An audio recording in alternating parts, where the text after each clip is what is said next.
മലയാളത്തിൻ്റെ പ്രിയപ്പെട്ട എഴുത്തുകാരൻ എം ഡി വാസുദേവൻ നായരുടെ ചിതാഭസ്മം നിളയിൽ ഒഴുക്കി. തിരുനാവായ നാവാമുകുന്ദ ക്ഷേത്രക്കടവിലാണ് മരണാനന്തര ചടങ്ങുകൾ നടന്നത്. മകൾ അശ്വതി ഉൾപ്പെടെ അടുത്ത ബന്ധുക്കൾ മാത്രമേ ചടങ്ങിൽ പങ്കെടുത്തുള്ളൂ. അതിൻ്റെ ദൃശ്യമാണ് പ്രേക്ഷകർ ഇപ്പോൾ കാണുന്നത്. അല്പം മുമ്പ് നടന്ന ചടങ്ങാണ്. സമീർ ബിൻ കരീം വിശദാംശങ്ങളുമായി ചേരുന്നു. സമീർ, ഗുഡ് മോർണിംഗ്, പറയൂ.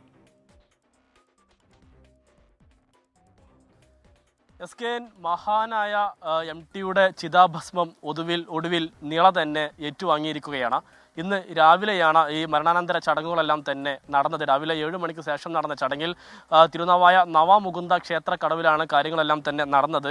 എം ടി വാസുദേവൻ നായരുടെ മകൾ അശ്വതിയും ഒപ്പം തന്നെ അടുത്ത ബന്ധുക്കളും മാത്രമാണ് ഈ ചടങ്ങിൽ പങ്കെടുത്തത്. ഹിന്ദു മതാചാര പ്രകാരം നടന്ന ചടങ്ങിൽ ഉണ്ണികൃഷ്ണൻ ഇളയതാണ് മുഖ്യ കാർമ്മികത്വം വഹിച്ചത്.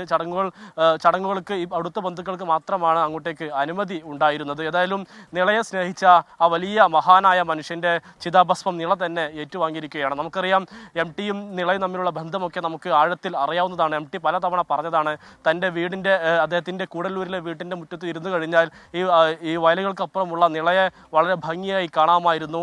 ഈ വലിയ ഉള്ളറിയാത്ത കടലിനേക്കാൾ തനിക്കിഷ്ടം ഈ ഉള്ളറിയുന്ന നിളയായിരുന്നു. ഇങ്ങനെ നിളയെക്കുറിച്ചൊക്കെ വലിയ രീതിയിൽ എഴുതിയ ഒരു കവി, ഒരു വലിയ മഹാനായിരുന്നു എം ടി എന്നുള്ള എം ടി വാസുദേവൻ നായർ. ഏതായാലും ഒടുവിൽ നിള തന്നെ അദ്ദേഹത്തിൻ്റെ ചിതാഭസ്മം ഏറ്റുവാങ്ങി നിലയോടൊപ്പം അദ്ദേഹം അലിഞ്ഞു ചേർന്നിരിക്കുകയാണ്. ഈ നിളയുടെ ഭംഗിയൊക്കെ തന്നെ ശോഷിച്ചതിന് ശേഷമാണ് അദ്ദേഹം കൂടല്ലൂർ അദ്ദേഹത്തിൻ്റെ നാട്ടിലേക്ക് പോക്ക് നിർത്തുകയും പിന്നീട് അദ്ദേഹം കോഴിക്കോട്ട് തന്നെ അദ്ദേഹം വാസം തുടരുകയും ചെയ്തൊക്കെ തന്നെ ഈ നിളയുമായി ബന്ധപ്പെട്ട അദ്ദേഹത്തിൻ്റെ ബന്ധം എത്രത്തോളം ഉണ്ട് എന്നുള്ളതെല്ലാം തന്നെ വ്യക്തമാക്കുന്നതായിരുന്നു. ഏതായാലും ഈ കഴിഞ്ഞ ക്രിസ്മസ് ദിനത്തിലാണ് എം ടി വാസുദേവൻ നായർ നമ്മെ വിട്ടുപിരിഞ്ഞത്. അതിനുശേഷം ഉള്ള എല്ലാ ദിനങ്ങളും അദ്ദേഹത്തെ സ്നേഹിക്കുന്ന എല്ലാവരും തന്നെ വലിയ വിഷമത്തിലും വലിയ സങ്കടത്തിലുമാണ് എന്നുള്ളതാണ് ഏറെ പ്രധാനപ്പെട്ട കാര്യം. എസ്.കെ.എൻ.